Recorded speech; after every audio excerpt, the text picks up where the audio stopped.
Hi friends, welcome to our YouTube channel education concepts. ముందుగా అందరికీ కూడా happy new year. Welcome to 2024. అయితే ఈరోజు మనం తెలుసుకోబోయే జాబ్ నోటిఫికేషన్ అనేది చూసుకున్నట్లయితే నేషనల్ ఇన్సూరెన్స్ కంపెనీ లిమిటెడ్ నుంచి రిలీజ్ అవ్వడం జరిగింది. ఈ job notification government of India అండర్టేకింగ్లో ఉన్నటువంటి జాబ్ నోటిఫికేషన్ అని చెప్పి మెన్షన్ చేశారు.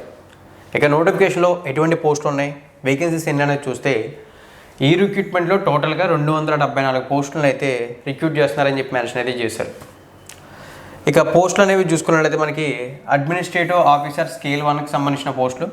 ఇందులో ముందుగా ఇంపార్టెంట్ డేట్స్ అనేవి చూస్తే ఈ నోటిఫికేషన్కి సంబంధించి ఆన్లైన్ రిజిస్ట్రేషన్స్ అనేవి చూసుకున్నట్లయితే 2 జనవరి 2024 నుంచి స్టార్ట్ అవుతాయని చెప్పి మెన్షన్ అయితే చేశారు. ఇక్కడ డేట్ చూడండి. ఇక లాస్ట్ డేట్ చూసుకుంటే ఆన్లైన్ రిజిస్ట్రేషన్స్కి 22 జనవరి 2024 అని చెప్పి మెన్షన్ అయితే చేశారు. టోటల్గా 274 పోస్టులు అయితే ఈ నోటిఫికేషన్లో ఉన్నాయని చెప్పి, సో అవి ఏ పోస్టులు ఇక్కడ మనకి క్లియర్గా మెన్షన్ చేశారు. ఫస్ట్ ఆఫ్ ఆల్ మనం స్పెషలిస్ట్కి సంబంధించిన పోస్టులు చూద్దాం. ఈ స్పెషలిస్ట్లో మనకి డాక్టర్కి సంబంధించి 28 పోస్టులు ఉంటాయి, లీగల్కి సంబంధించి 20 పోస్టులు, ఫైనాన్స్కి సంబంధించి 30 పోస్టులు, యాక్చురియల్కి సంబంధించి 2 పోస్టులు, ఇన్ఫర్మేషన్ టెక్నాలజీకి సంబంధించి 20 పోస్టులు, ఆటోమొబైల్ ఇంజనీరింగ్ సంబంధించి 20 పోస్టులు, హిందీ రాజభాష ఆఫీసర్కి సంబంధించి 22 పోస్టులు ఉన్నాయి. ఇప్పుడు మీకు నేను చెప్పినటువంటి పోస్టులు అన్నీ కూడా స్పెషలిస్ట్ ఆఫీసర్ గ్రేడ్ 1కి సంబంధించినటువంటి పోస్టులు ఇక్కడ చూడొచ్చు. ఇక నెక్స్ట్ మనం జర్నలిస్ట్కి సంబంధించి చూసుకున్నట్లయితే 130 పోస్టులు అయితే ఉన్నాయి. అదేవిధంగా ఈ రిక్రూట్మెంట్లో 2 బ్యాక్లాగ్ వేకెన్సీస్ కూడా ఉన్నాయని చెప్పారు. టోటల్గా అయితే 274 పోస్టులు ఈ విధంగా ఉన్నాయి. వీటిని కమ్యూనిటీ వైజ్ డివైడ్ చేశారు. ఈ వివరాలన్నీ కూడా ఇక్కడ మీరు క్లియర్గా అయితే చూడొచ్చు.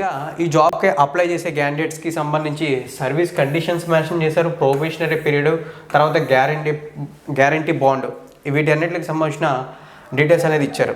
అదేంటంటే ఫస్ట్ ఆఫ్ ఆల్ సర్వీసెస్ కండిషన్స్లో ఎవరైతే జాబ్కి సెలెక్ట్ అవుతారో వాళ్ళు చూసుకున్నట్లయితే సెలెక్ట్ అయిన ఏరియాలోనే, అంటే ఎక్కడైతే మీకు పోస్టింగ్ వస్తుందో ఆ పోస్టింగ్ వచ్చిన ఏరియాలోనే 5 years వరకు మీరు ట్రాన్స్ఫర్స్ పెట్టుకోవడానికి ఉండదని చెప్పి మెన్షన్ చేశారు సర్వీస్ కండిషన్స్లో. First point. ఇక నెక్స్ట్ ఎవరైతే స్పెషలిస్ట్ కేటగిరీ జాబ్స్కి అప్లై చేసి ఆ జాబ్ అయితే గెట్ చేస్తారో వాళ్ళ ఏదైతే ఆఫీసర్ పోస్ట్ అయితే గెట్ చేస్తారో ఆ రోల్లోనే మీరు మినిమం 10 years అయితే ఉండవలసి అయితే ఉంటుందని చెప్పారు. ఫర్ ఎగ్జాంపుల్ ఇన్ కేస్ మీరు ఫైనాన్స్ సెక్టర్లో కనుక జాబ్ గెట్ చేస్తే మీరు 10 years కూడా ఫైనాన్స్ సెక్టర్స్లోనే వర్క్ చేయాలి. తర్వాత మాత్రమే మీరు జర్నలిస్ట్ అవనే వేరే దాంట్లోకి ట్రాన్స్ఫర్స్ పెట్టుకోవడానికి అవకాశం ఉంది. మీరు మీ రోల్ మార్చుకోవడానికి అవకాశం అయితే ఉంది. ఇక నెక్స్ట్ ప్రొబేషనరీ పీరియడ్. ఈ ప్రొబేషనరీ పీరియడ్ చూసుకుంటే ఎప్పట్లాగే మనకి 1 year ప్రొబేషనరీ పీరియడ్ అయితే ఉంటుందని చెప్పారు. బట్ కంపెనీ ఎక్స్టెండ్ చేయాలనుకుంటే ఈ ప్రొబేషనరీ పీరియడ్ని ఇంకొక 6 months లేదా 1 year వరకు కూడా ఎక్స్టెండ్ చేయడానికి కంపెనీకి రైట్స్ అయితే ఉన్నాయని చెప్పి మెన్షన్ చేశారు. అయితే గ్యారంటీ బాండ్ గురించి మాట్లాడే ముందు మీకు శాలరీకి సంబంధించిన డీటెయిల్స్ చెప్పి తర్వాత గ్యారంటీ బాండ్ గురించి మాట్లాడతాం. ఈ శాలరీకి సంబంధించి చూసుకుంటే ఎంబిలెన్స్ అండ్ బెనిఫిట్స్ అని మెన్షన్ చేసి బేసిక్ పే అనేది స్టార్టింగ్ 50,925 రూపాయలు అయితే ఉంటుందని చెప్పారు. విత్ ఆల్ అలవెన్సెస్ అనేది యాడ్ చేసిన తర్వాత 85,000 రూపీస్, అంటే 85,000 రూపాయలు ఈ జాబ్కి సెలెక్ట్ అయిన క్యాండిడేట్కి శాలరీకి ఇవ్వడం జరుగుతుందని చెప్పి మెన్షన్ అయితే చేశారు. ఇక శాలరీ డీటెయిల్స్ కంప్లీట్ చేసిన తర్వాత గ్యారంటీ బాండ్ గురించి మాట్లాడుతూ ఉన్నాం కదా. ఈ గ్యారంటీ బాండ్ గురించి ఏంటంటే మనకి మెన్షన్ చేసిన డీటెయిల్స్ అనేది ఒకసారి మనం క్లియర్గా చూసుకున్నట్లయితే ఇక్కడ మనకి ఈ జాబ్లోకి జాయిన్ అయిన తర్వాత 4 years వరకు మీరు ఈ జాబ్ని లెఫ్ట్ చేయడానికి, అంటే వదిలేయడానికి మీకు రైట్స్ అయితే లేవు. దీని ప్రకారమే గ్యారంటీ బాండ్ అయితే ఉంటుంది. ఇన్ కేస్ మీరు 4 years లోపు ఎప్పుడైనా సరే బయటికి కానీ వెళ్ళిపోవాలి అనుకుంటే ఈ గ్యారంటీ బాండ్ ప్రకారం మనకి మెన్షన్ చేసింది ఏంటంటే 1 year శాలరీ అనేది ఏదైతే ఉంటుందో, అంటే 1 సంవత్సర కాలం మొత్తం మీరు ఏదైతే తీసుకున్న శాలరీ ఉంటుందో ఆ శాలరీని ఇక్కడ మీరు అమౌంట్ అయితే రీపే చేయాల్సి అయితే ఉంటుంది. అంటే మీకు 85,000 రూపీస్ ఎవ్రీ మంత్ శాలరీ ఉంటుంది. అంటే మీకు చూసుకున్నట్లయితే అరౌండ్ 10 lakhs to 12 lakhs అనేది మీరు జాబ్ అనేది ఈ 4 years పీరియడ్లో ఎప్పుడైనా మానేయాలనుకుంటే ఆ అమౌంట్ రీపే చేయాల్సి ఉంటుంది. దానితో పాటు అడిషనల్గా ఇంకొక 25,000 రూపీస్ అమౌంట్ యాడ్ చేసి కూడా మీరు పే చేయాల్సి అయితే ఉంటుందని చెప్పి మెన్షన్ అయితే చేశారు. స్టెప్ బై స్టెప్ ఏ పోస్ట్కి ఎటువంటి క్వాలిఫికేషన్స్ ఉండాలనేది చూద్దాం. ఫస్ట్ ఆఫ్ ఆల్ మనం డాక్టర్కి సంబంధించి చూసుకున్నట్లయితే ఈ డాక్టర్ జాబ్కి MBBS కానీ, MD కానీ, MS కానీ ఆర్ PG మెడికల్ డిగ్రీ కానీ కంప్లీట్ చేసిన వాళ్ళు ఎవరైనా సరే అప్లై అయితే చేయొచ్చు అని చెప్పి మెన్షన్ అయితే చేశారు. డీటెయిల్స్ అనేది చూడొచ్చు. నెక్స్ట్ లీగల్ ఆఫీసర్ గ్రేడ్ 1 పోస్టులు చూసుకున్నట్లయితే వీటికి డిగ్రీ కానీ పోస్ట్ గ్రాడ్యుయేట్ డిగ్రీ అంటే PGతో కానీ అప్లై చేయొచ్చు. బట్ ఇది లాలో కంప్లీట్ చేసి ఉండాలి. అప్లై చేసే క్యాండిడేట్స్లో ఎస్సీ ఎస్టీ వాళ్ళు ఉన్నట్లయితే 55% ఆఫ్ మార్క్స్తో అప్లై చేయొచ్చు. Remaining candidates like general OBC candidates 60% of marks ఉంటేనే అప్లై అయితే చేయాలి. సేమ్ ఫైనాన్స్ జాబ్స్ కూడా ఇంతే. ఈ జాబ్స్కి బీకామ్ ఆర్ ఎంకామ్ క్వాలిఫికేషన్తో అప్లై చేయొచ్చు. ఇక్కడ కూడా సేమ్ మార్క్స్ అనేవి జనరల్ ఓబీసీ 60%, ఎస్సీ ఎస్టీ అయితే 55% మార్క్స్తో అప్లై చేసుకోవచ్చు. ఇక నెక్స్ట్ యాక్చురియల్, దీనికి కూడా సేమ్ యాస్టేజ్ మనకి చూసుకున్నట్లయితే బ్యాచిలర్ డిగ్రీతో కానీ మాస్టర్స్ డిగ్రీతో కానీ అప్లై చేయొచ్చు. బట్ బ్యాచిలర్ డిగ్రీ కానీ మాస్టర్స్ డిగ్రీస్ కానీ స్టాటిస్టిక్స్, మ్యాథమెటిక్స్ ఈ సబ్జెక్ట్స్లో కంప్లీట్ అయితే చేసి ఉండాలని చెప్పారు. సేమ్ 60% ఆఫ్ మార్క్స్ అనేది general OBC and 55% of marks అనేది ఎస్సీ ఎస్టీ క్యాండిడేట్స్కి ఈ జాబ్స్కి అప్లై చేయడానికి అవసరమైనటువంటి మినిమం మార్క్స్. ఇక next information technology, automobile engineering ఏవైతే జాబ్స్ ఉన్నాయో వీటికి కూడా కన్సర్న్ టాపిక్స్లో ఇక్కడ ఏదైతే మెన్షన్ చేశారో ఇన్ఫర్మేషన్ టెక్నాలజీకి అయితే computer science and information technology complete చేసి ఉండాలి. ఆటోమొబైల్ ఇంజనీరింగ్ అయితే బీటెక్ ఆర్ ఎంటెక్లో ఆటోమొబైల్ ఇంజనీరింగ్ అనేది కంప్లీట్ చేసి ఉండాలి. విత్ 60% ఆఫ్ మార్క్స్ అనేది జనరల్ ఓబీసీ, 55% ఆఫ్ మార్క్స్ అనేది ఎస్సీ ఎస్టీ వాళ్ళకి వచ్చుండే మీరు ఈ ఇన్ఫర్మేషన్ టెక్నాలజీ ఆఫీసర్ గ్రేడ్ 1 కానీ ఆటోమొబైల్ ఇంజనీరింగ్ గ్రేడ్ 1 ఆఫీసర్ జాబ్స్కి కానీ ఈజీగా అప్లై అయితే చేయొచ్చు. ఇక నెక్స్ట్ ఈ నోటిఫికేషన్లో one of the main and important చూసుకున్నట్లయితే జర్నలిస్ట్ ఆఫీసర్. సో దీనికి చూసుకున్నట్లయితే మీరు గ్రాడ్యుయేట్ ఆర్ పోస్ట్ గ్రాడ్యుయేటెడ్తో అప్లై అయితే చేసుకోవచ్చు. అది కూడా మీరు ఎనీ స్ట్రీమ్ అని చెప్పి మెన్షన్ చేశారు. అంటే మీరు బీఏ చేసిన, బీఎస్సీ చేసిన, బీకామ్ చేసిన, ఎంఏ చేసిన, ఎంకామ్ చేసిన, ఎంబీఏ చేసిన, ఎంసీఏ చేసిన ఇలాంటి ఏ క్వాలిఫికేషన్తో అయినా సరే ఈ జాబ్స్కి అప్లై చేసుకోవచ్చు. ఐ మీన్ ఈ జర్నలిస్ట్ ఆఫీసర్ గ్రేడ్ 1 జాబ్స్కి అప్లై చేయొచ్చు. సేమ్ ఇక్కడ కూడా అప్లై చేసే క్యాండిడేట్స్లో జనరల్ ఓబీసీ క్యాండిడేట్స్కి 60% ఆఫ్ మార్క్స్, ఎస్సీ ఎస్టీ వాళ్ళకి 55% ఆఫ్ మార్క్స్ అయితే రావాలని చెప్పారు ఈ జాబ్స్కి అప్లై అయితే చేయడానికి. ఇంకా హిందీ రాజభాష ఆఫీసర్ పోస్ట్ని అయితే నేను పెద్దగా కన్సిడర్ అయితే చేయట్లేదు. సో దాన్ని అయితే స్కిప్ చేద్దాం.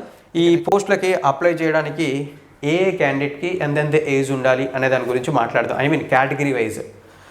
సో ఫస్ట్ ఆఫ్ ఆల్ చూసుకున్నట్లయితే మినిమం ఏజ్ అనేది ఉంటుంది కదా ఈ జాబ్స్కి అప్లై చేయడానికి. ఆ మినిమం ఏజ్ చూసుకుంటే 21 ఇయర్స్గా మెన్షన్ చేశారు. అంటే 21 సంవత్సరాలుగా మెన్షన్ అయితే చేశారు. ఇక మ్యాక్సిమం ఏజ్ చూసుకున్నట్లయితే మనకి 30 ఇయర్స్ అంటే 30 సంవత్సరాలుగా మెన్షన్ చేశారు మ్యాక్సిమం జాబ్స్కి అప్లై చేయడానికి. ఇప్పుడు మీకు నేను చెప్పినటువంటి ఈ మినిమం ఏజ్ అనేది ఏ కేటగిరీ క్యాండిడేట్కైనా అప్లికేబుల్ అవుతుంది. బట్ ఈ మ్యాక్సిమం ఏజ్ ఏదైతే 30 ఇయర్స్ అనేది చెప్పానో ఇది మనం జనరల్ కేటగిరీ వాళ్ళకి మాత్రమే అప్లికేబుల్ అవుతుంది. ఇక నెక్స్ట్ రిజర్వేషన్ ఉన్న కమ్యూనిటీస్ లైక్ ఎస్సీ ఎస్టీ వాళ్ళకి అంటే schedule caste and schedule tribe క్యాండిడేట్స్కి 5 years of age relaxation applicable అవుతుంది.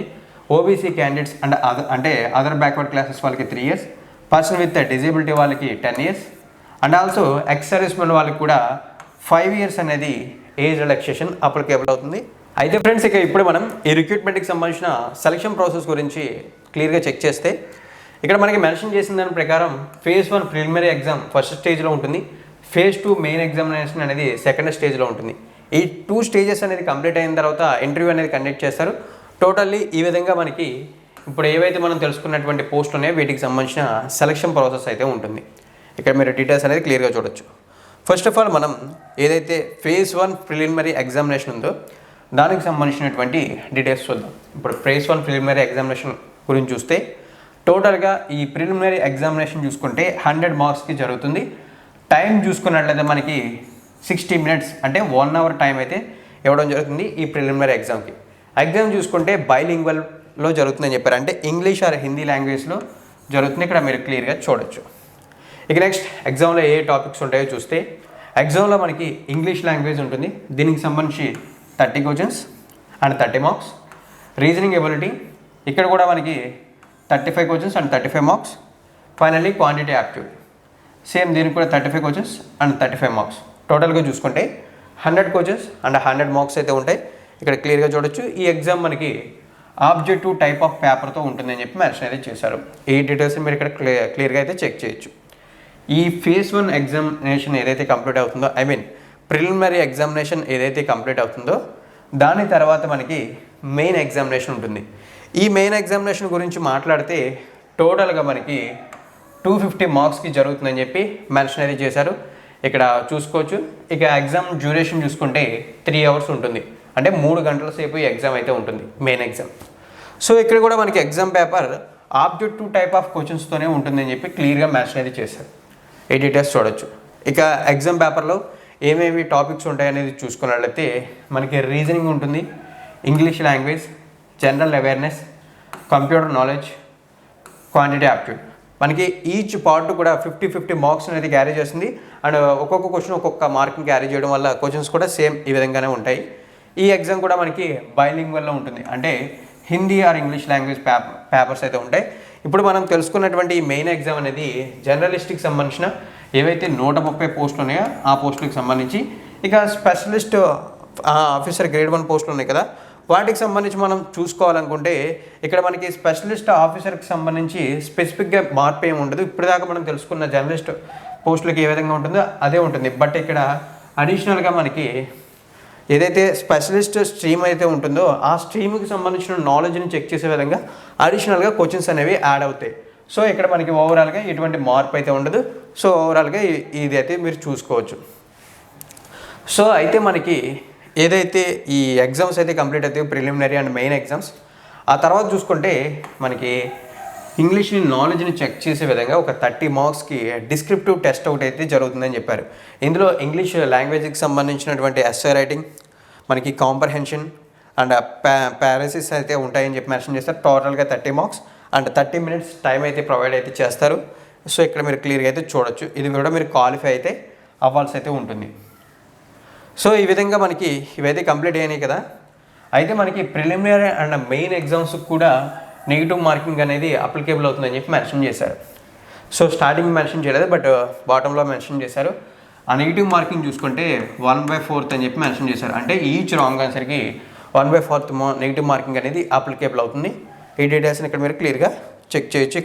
బెస్ట్ పర్ఫార్మెన్స్ ఇచ్చిన క్యాండిడేట్స్ ఎవరైతే ఉంటారో వీళ్ళందరినీ షార్ట్ లిస్ట్ చేసి వాళ్ళ డాక్యుమెంట్ వెరిఫికేషన్ అనేది కంప్లీట్ చేసిన తర్వాత షార్ట్ లిస్ట్ అయిన క్యాండిడేట్స్కి మనకి ఒక ఇంటర్వ్యూ అనేది కండక్ట్ చేయడం జరుగుతుంది.